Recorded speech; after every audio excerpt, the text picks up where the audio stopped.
Salut! Je veux vous parler aujourd'hui des idées préconçues au sujet de la procrastination, l'efficacité versus le syndrome de performance. Donc, en fait, euh, il y a des gens qui arrivent à l'épuisement, surtout en cette période-ci. Situation un peu complexe, un peu ambiguë. Il y en a qui courent partout, il y en a qui se ramassent tout d'un coup, puis savoir quoi faire de leur corps. Euh, c'est important de pouvoir démystifier tout ça. Le syndrome de performance tient du fait de... En fait, c'est un peu une lacune de personnalité par laquelle on a appris à faire des prouesses incroyables, des acrobaties innommables pour obtenir de l'amour, de la reconnaissance et pouvoir se sentir vivant, se sentir important, se sentir unique et apprécié.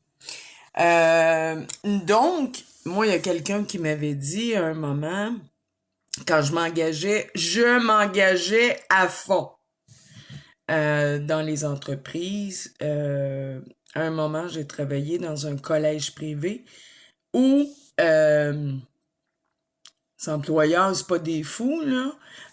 Elle en fait plus, on va en donner plus, on va mettre l'autre à la porte, puis elle fera la job, au même salaire.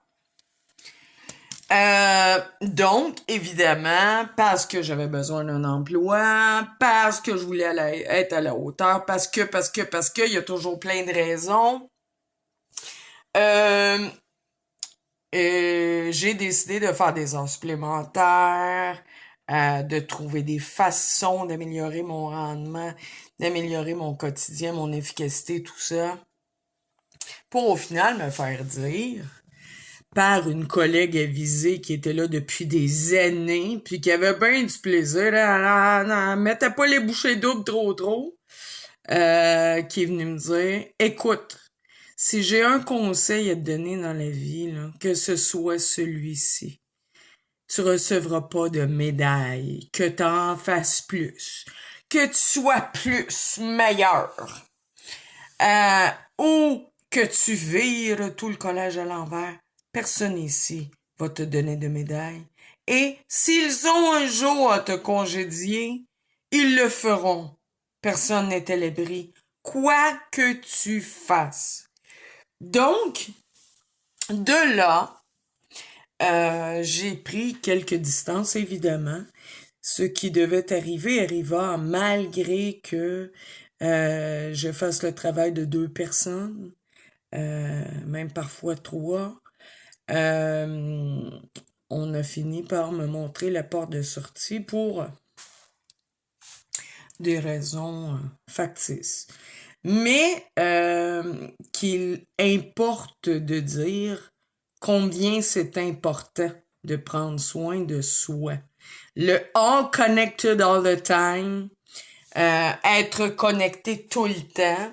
Je sais pas si vous l'avez vu, j'en parle dans d'autres vidéos, du social dilemma de la série Upload, qui a trait justement, à la facette du toujours connecté, où est-ce que les gens peuvent te joindre en tout temps, que t'appelles à 10h, 11h le soir, là, le petit tout tout tout tout tout tout tout. C'est pas nécessaire d'être joignable partout en tout temps.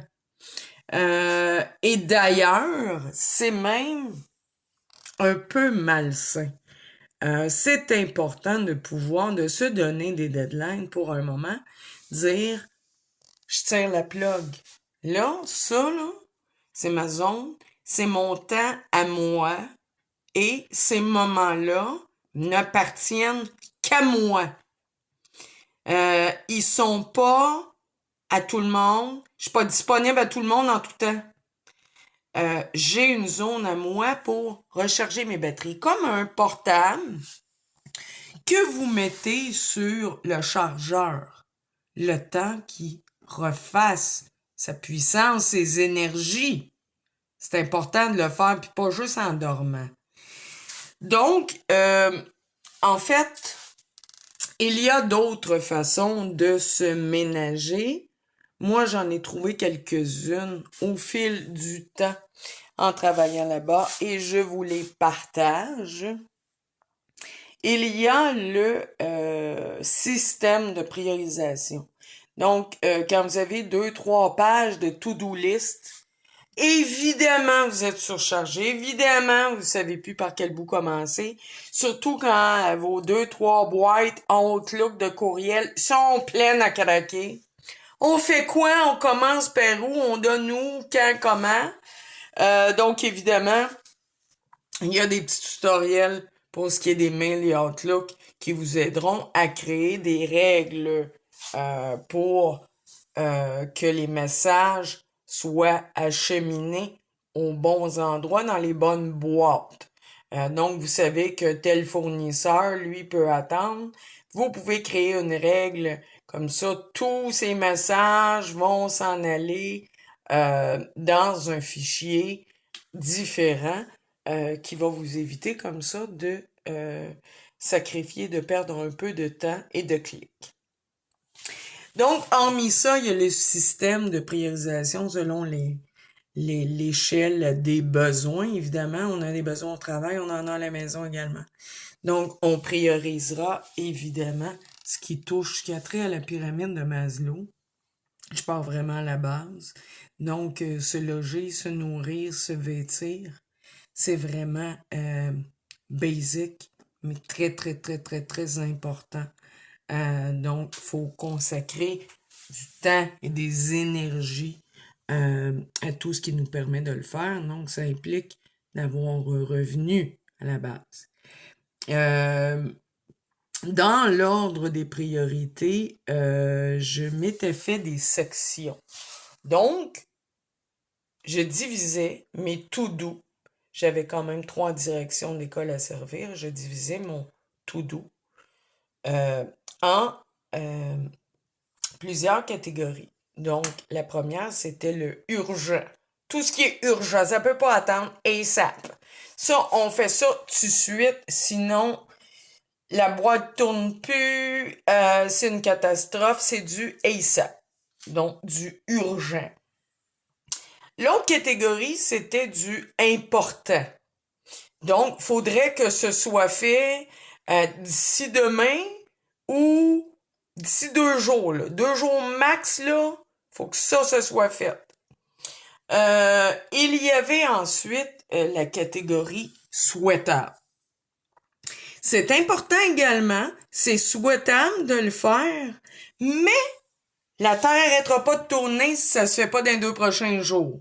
Donc, je peux relayer ça à un autre niveau, un autre plan qui allège un peu mon planning. Et puis ensuite, il y avait la catégorie agréable. Donc, tout ce qui est innovation, création, petite touche de nuances, de magie, de projet futur, quelque chose dont on n'a pas les éléments encore et qu'il faut attendre plusieurs mois. Donc, dans la catégorie agréable. Ce serait agréable de savoir tout de suite, de le faire tout de suite, mais il manque des éléments, on est en attente d'eux, ou ce sont des activités qui peuvent très bien, des projets qui peuvent très bien être relayés à un autre niveau et attendre 1 mois ou 2 ou plusieurs mois. Donc, de cette façon, on allège beaucoup, beaucoup, beaucoup, beaucoup, beaucoup le planning quotidien. Comme je le disais dans une autre vidéo, si je vous demandais de pouvoir faire tous les repas de votre vie aujourd'hui, vous seriez découragé, d'où la procrastination, parce que des gens ont du mal à s'organiser, ne savent pas par quel bout commencer. Donc, quand je vois une montagne devant moi, je présume que ça va me demander un maximum d'efforts et d'énergie. Euh, Ça se peut que j'aie envie de m'asseoir à côté de la montagne pour une bonne période de temps, puis la regarder, puis pour avoir vraiment envie de monter, de l'entreprendre. Donc, l'effet de procrastination, pas nécessairement dû, un préjugé, pas nécessairement dû toujours à de la paresse ou du manque à la vaillance, mais souvent à une difficulté de pouvoir cibler adéquatement les objectifs, les visualiser et de pouvoir les décortiquer en moyens réalistes pour pouvoir les avancer quotidiennement. Comme je le disais tantôt, évidemment, si votre planning a 3 pages, personne peut vous reprocher de ne pas avoir fait ceci ou cela ou ceci ou cela. Comme je l'ai toujours dit, lorsque je parlais à des clients, vous, là, vous êtes chez vous, vous pensez à nous, là, sauf que nous, on pense à plein d'autres clients. Fait que ça se peut qu'à un moment, il y ait des délais. Et c'est tout à fait légitime et tout à fait normal. Tout le monde veut tout de suite. Évidemment, on ne peut pas toujours tout donner, tout et toujours répondre dans un bon délai. L'idée est de pouvoir aviser les gens. Moi, quand j'avais un souci de planning au quotidien, j'aimais bien rencontrer les 3 directions simultanément pour leur demander, leur poser la question. Bon, voici, mon planning est un petit peu chargé. Que pouvons-nous faire pour l'alléger? Qu'est-ce qui, selon vous, pourrait être relayé au second plan, pour être fait dans quelques jours ou même quelques semaines, de façon à ce que je puisse travailler dans un climat toujours sain et agréable. C'est l'objectif visé. Donc, de là, souvent, les problèmes se réglaient d'eux-mêmes et discutaient entre eux pour finir par aboutir à une entente par laquelle je voyais mon planning beaucoup plus allégé. Bon, ça peut attendre, ça peut attendre, ça, je vais le faire moi-même, ça. Déléguer est également une bonne méthode d'y arriver, être capable de faire confiance aux gens autour et de pouvoir leur confier des rôles, des dossiers. Donc, c'est pour tout cela pour éviter bien sûr l'épuisement, pour être en mesure de penser à soi-même et de se sentir bien. L'idée à la base, c'est toujours de pouvoir se sentir bien. Donc, on avait demandé à quelqu'un, êtes-vous là où vous auriez aimé être, où vous auriez rêvé d'être à 30 ans, une personne avec 40 ans? Donc, ce que la personne de 40 ans a répondu, c'est non, par manque d'organisation et manque de visualisation. Donc, c'est important, c'est le plus important de pouvoir être en mesure, j'en parlais dans une autre vidéo, de pouvoir être en mesure d'avoir des objectifs clairs et réalistes sur où est-ce qu'on voudrait être rendu, qu'est-ce que l'on souhaite avoir accompli. Allez-y doucement. Dans 3 mois, je vais être rendu où? Dans 6 mois, je vais être rendu où? Dans 1 an, dans 5 ans. Et de là, vous décortiquez vos objectifs. Si par exemple, au mois d'avril, Je vais avoir perdu 20 livres. Je veux m'être acheté un véhicule neuf.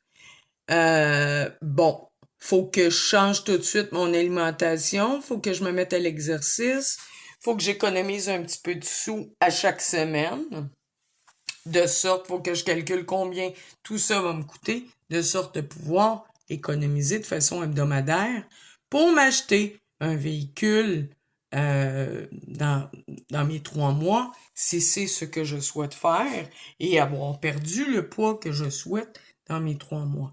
Donc, vous faites l'exercice 3, 6 mois, 1 an, 5 ans, et vous allez voir que ça va vous donner une espèce d'amplitude, une tangente, de pouvoir se projeter dans le temps, de se projeter dans le futur, aide énormément à établir quels sont nos véritables objectifs et à conserver nos pieds sur terre, à avoir une bonne méthodologie, de façon à se sentir bien dans notre peau, avoir évidemment suffisamment de sommeil. La routine aide également à nous sentir bien, une bonne structure de vie. Pas nécessaire de faire toujours les mêmes choses à toutes les heures, tous les jours, toujours aux mêmes heures. Quand on parle de routine, on parle des grandes tangentes. Bon, la semaine, je me couche à telle heure, je me lève à telle heure. La fin de semaine, je me couche à telle heure, je me lève à telle heure. De sorte de d'avoir un bon cycle, votre horloge biologique, de pouvoir que votre cycle du sommeil se régularise. La même chose pour la nourriture, pour l'alimentation, être en mesure de régulariser les périodes où vous mangez. Moi, ceux qui prônent le jeûne, là, m'excuse, j'achète pas ça. Mais pas du tout. Pensez-en ce que vous voulez. Si pour vous ça fonctionne, tant mieux. Moi, je crois davantage à la régularité de l'alimentation et évidemment le classique à un petit peu réduire ses portions et faire davantage d'exercice. Donc, se rêver, visualiser pour réaliser ensuite. Un peu comme tout ce qui a été créé de majeur et de grand en cette vie. Toutes les grandes créations furent imaginées par quelqu'un, dessinées par quelqu'un et puis réalisées. Là, on fait un petit pas à la fois, une petite chose à la fois. Vous avez des soucis, il y a des choses qui vous tracassent, vous avez des grandes émotions. C'est parfois utile de justement tirer la plug sur ces soucis-là. Ça veut pas dire qu'on les oublie. Ça veut pas dire que parce que je suis passée à autre chose, que j'ai dit ce que j'avais à dire, je suis en colère, je suis passée à autre chose, que je suis bipolaire ou que je suis borderline.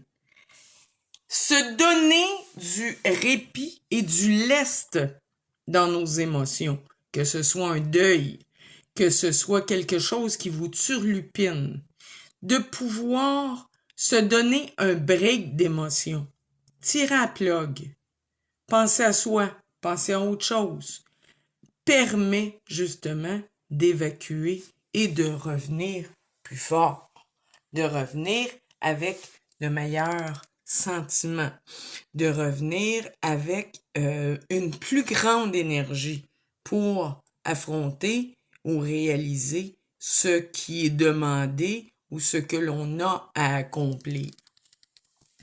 Malgré tout cela, si vous avez du mal, vous pleurez souvent, vous n'y arrivez pas, la période est relativement difficile pour monsieur et madame tout le monde. Il y en a pour qui c'est un peu plus difficile que d'autres. Il y a toujours les lignes de soutien. Je vous rappelle que le 811 peut très bien vous diriger, vous accompagner dans votre démarche pour obtenir du soutien. Sinon, il y a le 1-866-APPEL. Donc, pour ceux qui ont des idées noires et qui ne croient pas pouvoir avoir les ressources pour s'en sortir. Je le répète, pour ceux qui ont des idées noires et qui ne croient pas avoir les ressources pour pouvoir s'en sortir. C'est normal de pas filer, normal de pleurer, c'est normal d'être en colère, c'est normal d'être joyeux, c'est normal de rire. Les émotions sont des éléments normaux. Mais c'est à vous, encore une fois, de déterminer. Est-ce que c'est passager? Est-ce que vous croyez avoir en vous les réponses, être en mesure de vous en sortir sans accompagnement? C'est à vous de décider. Ce n'est pas une obligation, mais si vous en avez besoin, sachez que ça existe. Encore une fois, ne laissez pas monsieur, madame, tout le monde, nous qui sommes forts là-dessus, les bons conseils. You should, you could, you would. Ne laissez pas monsieur et madame tout le monde vous dire ce que vous devriez faire, qui vous devriez appeler. Ah, t'as besoin. Nous sommes les seules personnes à pouvoir répondre à nos besoins, connaître fondamentalement nos besoins et à être en mesure d'y répondre. Encore une fois, les bons conseillers peuvent bien se faire aller à marboulette. Au final, c'est votre vie, puis c'est à vous de décider ce que vous en faites. Donc, sachez que ça existe si vous en avez besoin, mais c'est à vous de prendre les décisions appropriées. De là, je vous souhaite de prendre beaucoup d'oxygène, de faire le plus de sport possible, de choses que vous aimez. Je le redis encore, au moins 1 heure ou 2 par jour à vous pour faire que ce soit de la peinture, de l'art, de la lecture, de la marche, de la course, du jogging, de l'escalade, whatever. Faites des choses que vous aimez, au moins 1 ou 2 heures par jour, ce qui vous permet de vous sentir mieux, de revenir ensuite dans un meilleur état d'esprit. C'est encore la meilleure façon de procéder. Et lorsque l'on vit de l'épuisement, une des choses à considérer est justement de y aller par petits pas, par petites bouchées, par petits plaisirs, l'habitude du plaisir. Ceux qui relèvent d'un deuil vont me comprendre. Ceux qui ont vécu des choses vraiment difficiles vont comprendre. Si vous aimez mettre de la crème fraîche dans votre café, allez-y. Ceux qui aiment mettre du chocolat sur leur toast le matin, chocolat noisette, allez-y. Donnez-vous ce droit au petit plaisir. Vous aimez marcher, vous aimez rencontrer des gens, vous aimez parler, téléphoner, vous aimez tricoter. Faites des choses qui vous ressemblent et faites des choses que vous aimez avec des gens qui vous ressemblent. C'est encore la façon à préconiser pour se sentir un petit peu plus léger et un petit peu plus heureux et bien dans notre peau. Donc, je vous souhaite de passer de très, très bons moments et de pouvoir les apprécier. Bye bye.